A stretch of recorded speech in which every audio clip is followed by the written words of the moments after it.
एक परिवार में दो लोगों की कुछ ही दिनों के अंतराल में मौत हो जाती है। परिवार के लोग इस दुख की घड़ी में मातम के लिए जमा होते हैं। जो भी नाते रिश्तेदार वहां पहुंचते हैं, उन लोगों को एक अजीब सी बीमारी लग जाती है जिसे डॉक्टर भी नहीं पकड़ पा रहे थे। और ये जो दो मौतें पहले हुई थी, ये भी उसी अजीबोगरीब बीमारी की वजह से हुई थी। अब लोग ये कहने लगे कि इस घर में कोई जादू टोना किया गया है। आखिर क्या वजह थी कि जो भी उस घर में जाता वह उस बीमारी के चपेट में आ जाता? क्या वाकई में कोई जादू टोना हुआ है या फिर कुछ और था? Hello guys, welcome back to the another episode of mysterious crime podcast. उम्मीद करता हूं कि आप सभी लोग अच्छे होंगे। तो चलिए आज की कहानी को शुरू करते हैं। आज की कहानी एक ऐसी साजिश की कहानी है कि इसमें जो क्राइम हुआ वह तो खौफनाक है ही, लेकिन इस क्राइम को करने की जो वजह थी वह उससे कहीं ज़्यादा खौफनाक है। यह कहानी महाराष्ट्र में एक जगह है गढ़चिरौली, उसी गढ़चिरौली डिस्ट्रिक्ट की है। सितंबर 2023 की बात है। इस गढ़चिरौली में एक परिवार रहा करता था, बिल्कुल हंसता खेलता परिवार। परिवार के मुखिया थे शंकर कुम्हारे। शंकर कुम्हारे की पत्नी विजया, उनका बेटा, उनकी बहू। जिंदगी ठीक ठाक चल रही थी। आम परिवार की तरह सब कुछ खुशहाल था। लेकिन फिर होता यह है कि सितंबर के दूसरे हफ्ते में अचानक शंकर कुम्हारे बीमार पड़ जाते हैं। बिल्कुल हट्ठे कट्ठे, ठीक ठाक, तंदुरुस्त आदमी, उनके पूरे बदन में दर्द, सिर में भी तेज दर्द शुरू हो जाता है। उनको लगा कि सब नॉर्मल है। अक्सर मौसम में बदलाव के कारण ऐसा होता है। लेकिन अगले ही दिन उनकी वाइफ, उनको भी वही प्रॉब्लम शुरू हो जाता है। दोनों ठीक ठाक थे, यानी विजया और शंकर दोनों एकदम तंदुरुस्त ठीक ठाक इंसान थे, और अचानक ऐसी प्रॉब्लम शुरू हो जाती है कि पूरे बदन में दर्द हो रहा है, सिर में दर्द हो रहा है। लेकिन यह सारी चीज़ें हम लोग हमेशा मान करके चलते हैं कि यह सब आम है। लेकिन जब बर्दाश्त के बाहर ये दर्द गुजर गया तो फिर घर वालों को लगा नहीं, इन्हें तो सुकून नहीं मिल रहा है, इनको इलाज के लिए ले चलो। तो उसी इलाके में एक अस्पताल में उन लोगों को ले जाया गया। अस्पताल में डॉक्टरों ने देखा, उनको भी कुछ समझ में नहीं आ रहा था। लेकिन उन्होंने दवाइयाँ दी, पर कोई फ़र्क नहीं पड़ा। फिर परिवार वालों को कहा गया कि इलाके के किसी बड़े अस्पताल में इन दोनों को ले जाइए। और फिर उन दोनों को इलाके के बड़े सरकारी अस्पताल में ले जाया गया। लेकिन वहाँ जाने के बाद भी कोई फ़र्क नहीं पड़ा। इसके बाद यह हुआ कि उनको नागपुर रेफ़र कर दिया गया, क्योंकि वहाँ के डॉक्टरों को भी समझ में नहीं आ रहा था कि दोनों की बीमारी क्या है। नागपुर तो भेज दिया गया, लेकिन कोई आराम नहीं, कोई राहत नहीं, कोई हालत में सुधार नहीं। यह होते होते तारीख आई 20 सितंबर। 20 सितंबर 2023 को अचानक शंकर कुम्हारे की डेथ हो जाती है। अब परिवार में गमों का पहाड़ टूट पड़ा। लेकिन अभी यह तो शुरुआत थी। अभी शंकर कुम्हारे की मौत के सदमे से उनका परिवार उभरा भी नहीं था कि अचानक 26 सितंबर 2023 को शंकर कुम्हारे की मौत के 6 दिन बाद उनकी पत्नी, जिनका नाम विजया कुम्हारे था, उनकी भी मौत हो गई। अब कुछ दिनों के अंदर अंदर पति पत्नी दोनों की एक घर के अंदर मौत, और यह अजीब बीमारी। किसी को कुछ समझ में नहीं आया। बदन हाथ पैर में तेज दर्द। लोगों को लगा कि पता नहीं यह क्या है। मौत की खबर पाकर तमाम रिश्तेदार भी घर आने शुरू कर दिए। लेकिन अभी जैसे ही घर आने शुरू हुए कि तभी शंकर कुम्हारे की बेटी कोमल, जो कि शादीशुदा थी, उसकी भी वही तकलीफ़ें शुरू हो जाती है। बदन हाथ पैर में दर्द। जब बर्दाश्त नहीं हुआ तो उसको भी अस्पताल ले जाया गया। वहां ले जाने के बाद उसकी भी अब हालत ठीक नहीं हो रही थी। जब वह अस्पताल में थी, इसी दौरान में पता चला कि शंकर कुम्हारे की साली यानी कि उनकी बेटी की मौसी, उसे भी सेम वही बीमारी। हाथ पैर में अचानक दर्द, सिर में दर्द।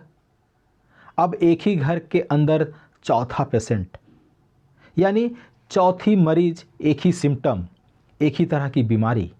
क्योंकि उधर माँ बाप की डेथ हो चुकी थी शंकर और उनकी पत्नी विजया की, तो अब उनकी बेटी और फिर मौसी। अब लोग बातें करने लगे कि अचानक इस घर में क्या हो गया है। लेकिन इसके बाद यहीं पर मामला रुका नहीं। जब उनकी मौसी अस्पताल में थी, तब उनको एक खबर आती है कि उनकी एक बच्ची, उसकी भी तबीयत वैसे ही बिगड़ने लगी है। Same symptom.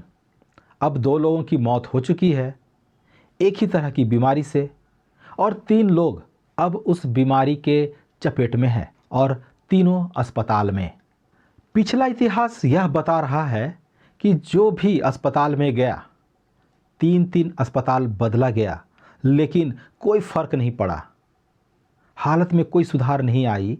तो आखिर ऐसी कौन सी रहस्यमय बीमारी थी? अभी घर वाले और पूरा मोहल्ला, रिश्तेदार सब परेशान थे कि इतना बड़ा हादसा हुआ है, घर के 2 गार्जियन, माँ बाप की मौत हो गई है, फिर उनकी बेटी, मौसी, एक बच्चे, इन सब की भी हालत ख़राब है। अब इसके बाद एक एक कर और खबर आनी शुरू हुई। शंकर की जो बेटी थी, उनकी मौत हो गई, उनकी साली, उनकी भी मौत हो गई, और उनका बच्चा, उसने भी अस्पताल में अंतिम सांसें ली। 20 सितंबर से शुरू हुआ ये मौत का सिलसिला 10 अक्टूबर तक चला। अब 20 दिन के अंदर अंदर एक ही परिवार के 5 लोगों की मौत हो गई। पूरा परिवार, पूरा खानदान हैरान। डॉक्टर भी किसी की बीमारी के बारे में कुछ पता ही नहीं कर पा रहे थे। अब वहाँ यह रूमर फैल गया कि यह जादू टोना का मामला है, किसी ने झाड़ फूक मार रखा है, या फिर इनके ऊपर कुछ साया है जादू टोना का, किसी ने दुश्मनी में कर रखा हो। और आमतौर पर ऐसी चीज़ें बड़ी तेज़ी से फैलती है। शायद इसी चीज़ को मानकर सब लोग खामोश हो जाते हैं। 5 मौत 20 दिन के अंदर, और सारे के सारे हट्ठे कट्ठे लोग, और एक ही तरह के सिम्टम, हाथ पैर और सर में दर्द। उसके बाद एक एक करके दम तोड़ना। कोई भी अस्पताल उनकी बीमारी को पकड़ नहीं पाया।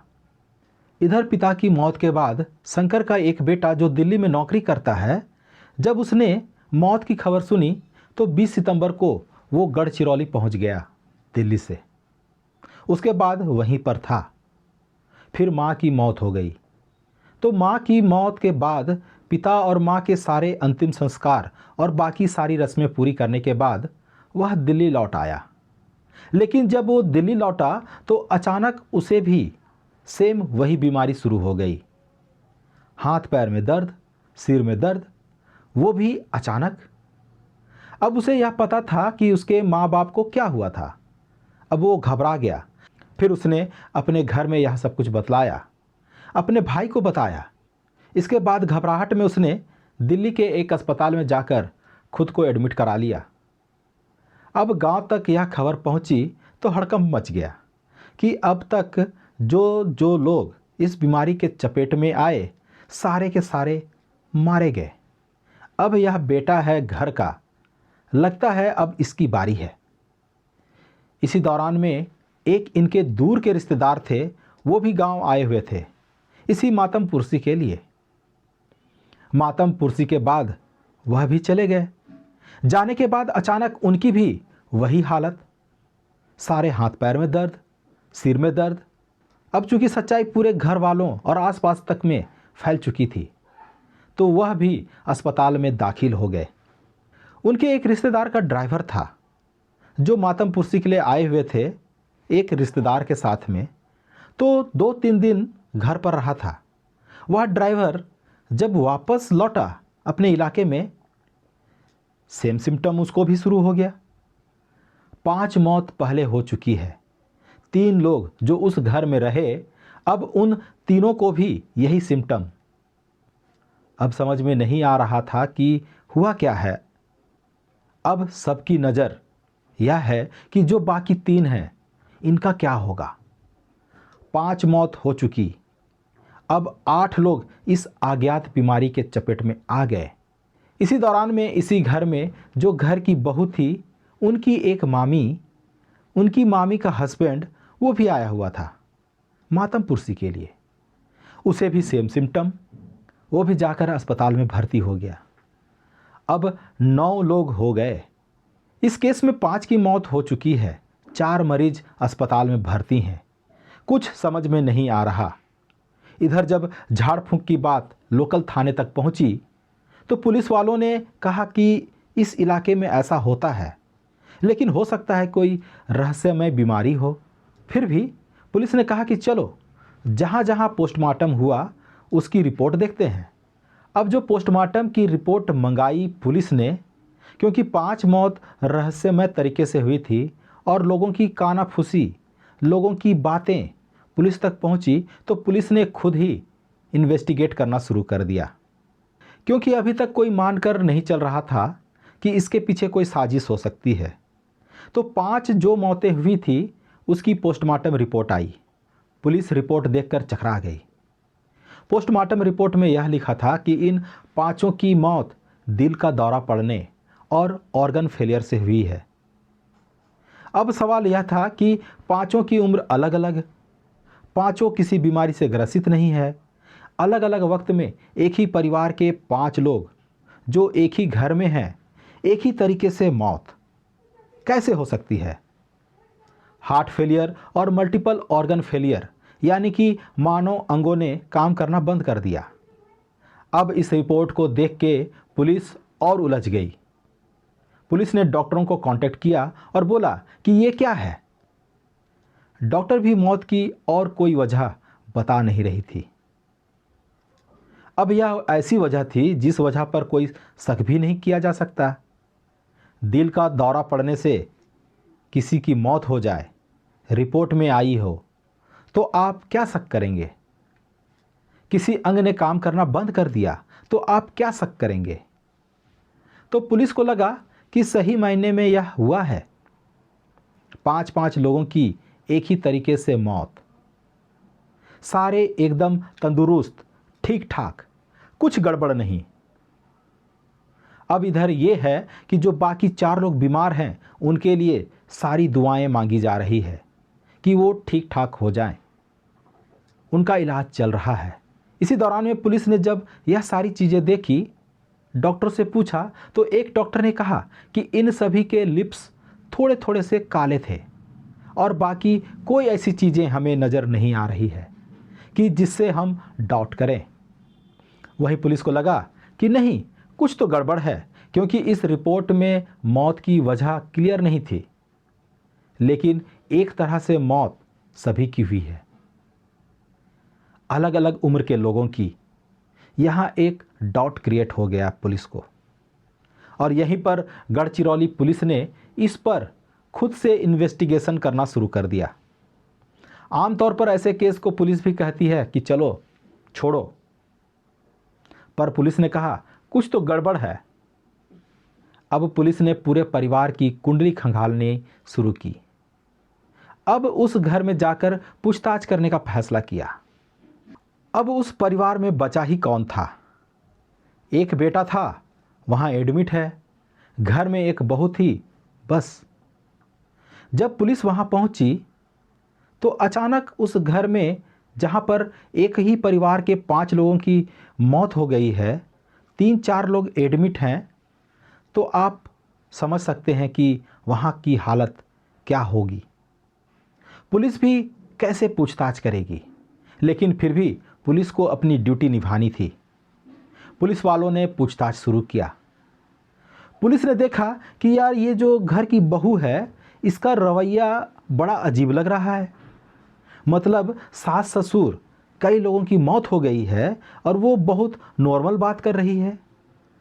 दूसरा, उसको देख करके ऐसा तो नहीं लग रहा था कि उसके हेल्थ में कोई गड़बड़ी है, ये तो बिल्कुल ठीक ठाक है।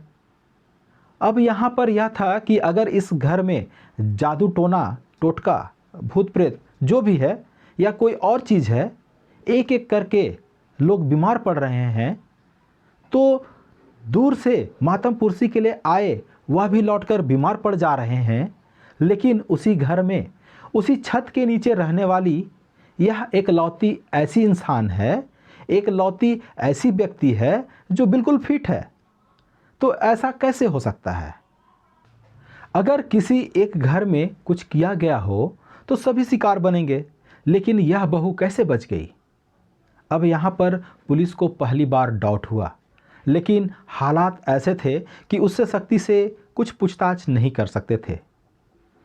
पुलिस ने अपनी टीमें लगाईं अलग अलग और इस बहू के बारे में जानकारी इकट्ठी करनी शुरू की कि आखिर ये है कौन। तो जब जानकारी इकट्ठी करनी शुरू की तो बड़ी अजीब अजीब चीज़ें सामने आई। पहली, इस लड़की का नाम या इस घर की बहू का नाम संगमित्रा है। संगमित्रा एक कृषि विद्यालय यानी एग्रीकल्चर यूनिवर्सिटी या कॉलेज में पढ़ाई करती थी। उस कॉलेज की वो टॉपर थी।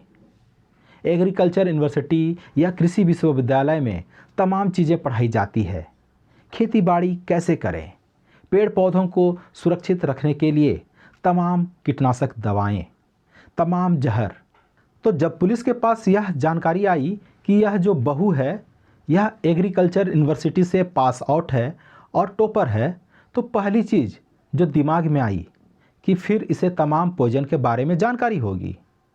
अब ये जितनी भी मौत हुई है सारे के सारे मल्टीपल ऑर्गन फेलियर और हार्ट अटैक है।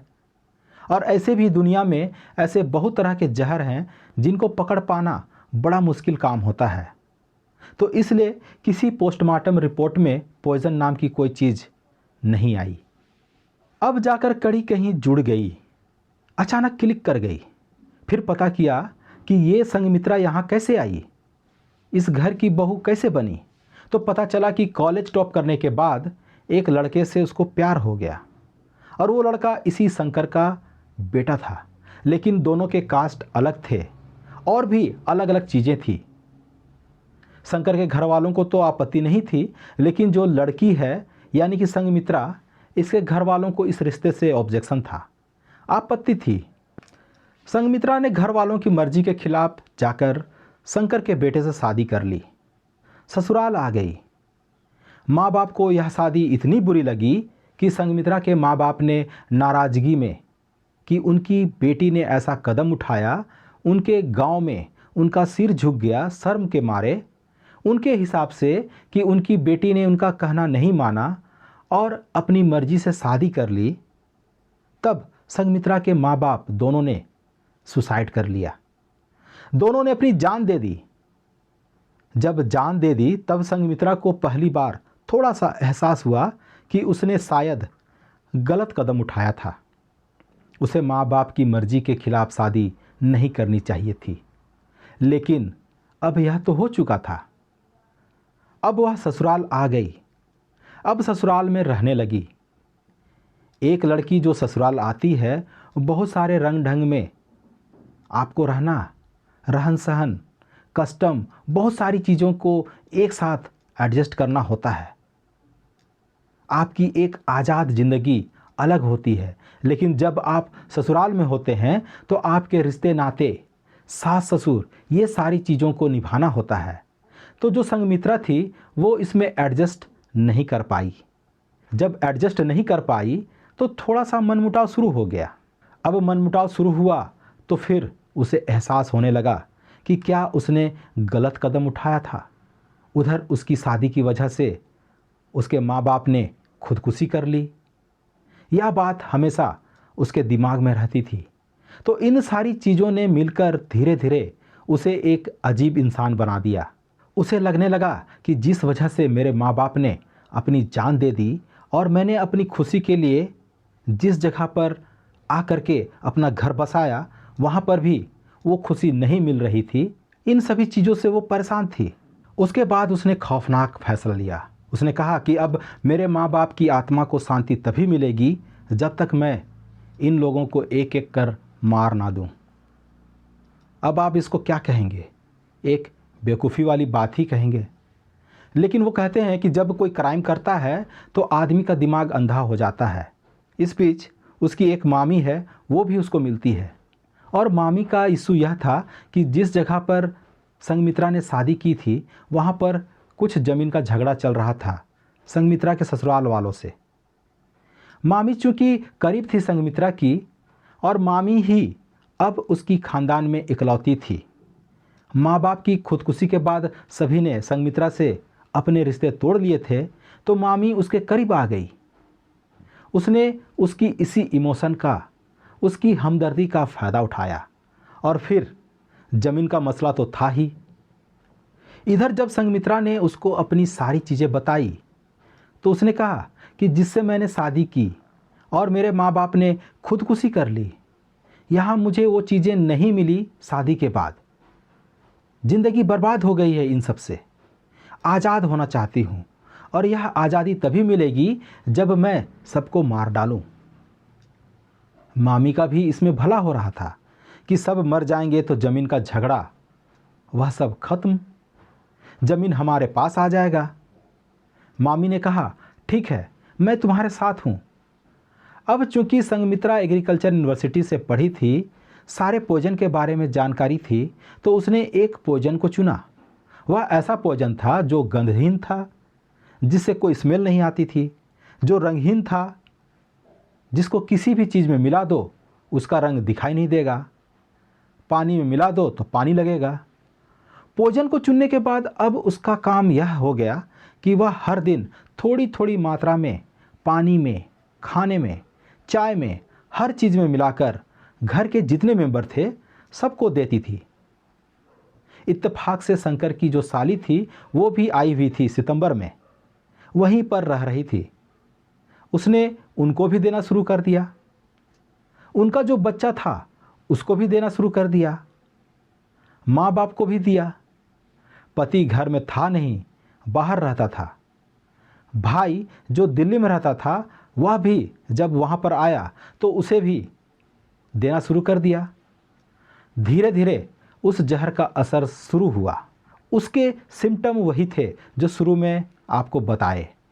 इसके बाद एक एक कर 20 दिनों के अंदर संघमित्रा और उसकी मामी ने मिलकर 5 लोगों का कत्ल कर दिया। बाद में चूंकि अब यह पता चल गया कि यह भोजन क्या था, तो जो लोग अस्पताल में थे उन तक यह खबर पहुंचाई गई। अब तक तो यह पता नहीं था कि यह बीमारी क्या है। जब डॉक्टरों को पता चला कि इस नाम का यह भोजन दिया गया है तो उन्होंने उस हिसाब से उसकी ट्रीटमेंट शुरू की। तभी जो लोग, खास तौर पर 3 लोग जो अस्पताल में भर्ती थे, वे ठीक हैं। एक चौथा जो है वह इसी संघमित्रा की मामी का पति था। और यह सब सारी चीज़ें सामने आई तो अचानक एक दिन उसने भी कहा कि मुझे ऐसे सिम्टम आ रहे हैं, हाथ पैर में, सिर में तेज़ दर्द हो रहा है।